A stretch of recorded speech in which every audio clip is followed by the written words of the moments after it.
If you are a hardcore anime fan, by now you should have noticed these blue bags that always keep popping up in Japanese high school anime. And today, my assistant is actually trying out her hands on the Japanese student book bag. So let's see how she actually performs.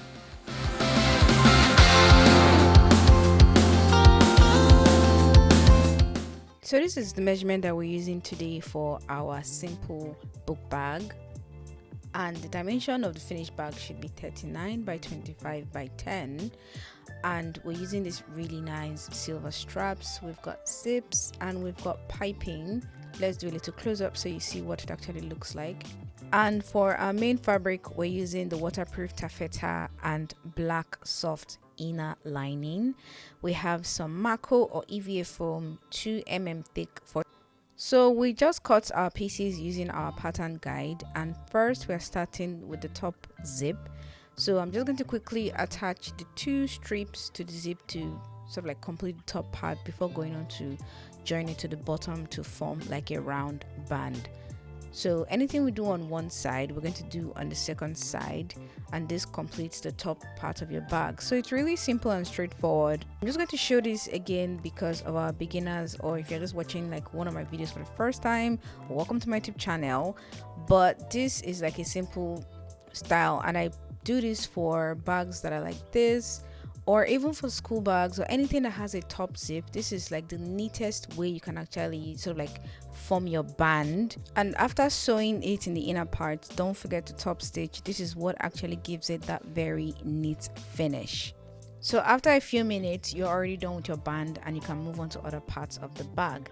So the next one we're doing is we're fixing the front zip of our book bag. And just the way you attach the zips for the top, it's actually really similar to how you're going to attach a zip for the front. Just a little difference, just very small difference, but still we're going to attach the zip to the 2 sides. And what we're going to do is sort of like overlap the lower part to cover the zip, so you don't have like this open front. It sort of like hides the zip inside. So this top stitching is just for aesthetic, and it just helps it look neater, but you don't really have to do this. So this is the handle that we're using. This is also a personal choice. You can decide not to fold it and sew it down like this, but most of the bags had the handles like this, so I figured why not. For the next step, we're going to sew down the handle, and in the same stitch we're going to sew down our small pockets. Because this is going to carry like just like a few items, so it doesn't really have any need for like a reinforcement or whatsoever. So we're just going to sew down the front pocket on both the front and the back of the bag, so that the next step is to start closing. But before we do that, we're just going to attach our MACO to the back, and also our lining and any other thing that will sort of give the bag a structure. So I'm just going to show you guys quickly how to actually use the piping.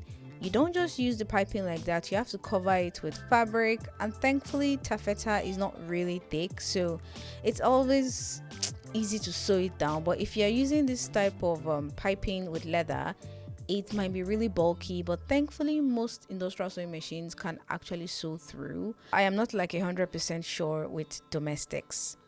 So the next thing to do is to attach the front or the back of the bag to the band itself, and this is like the easiest part of the whole procedure. But for the sake of neatness, what I usually do is after attaching the 2 pieces together, I go round it again with something we actually call taping. But if you don't have this taping, you can just cut like a strip of fabric or anything that you could use as a heavy duty bias. And what this does is it hides all that fuzz and all the rough stitches, and it gives it a very neat look. And this actually helps it last way longer, and because you're going around with another set of stitch lines, so it actually helps keep your bag actually strong, and you can actually carry as much stuff as you want to carry around. So we're doing the same thing for the front and the back, and this is what it's going to look like. And the next and the final step is to flip it inside out, and there we have our simple, straightforward, standard Japanese high school book bag. So what do you think about this? Is this something you would like to try? And just put it in the comment section. Don't forget to like and subscribe. Thanks for watching this tutorial. It's been one hell of a week, but somehow we survived. Thank you so much. See you in my next post.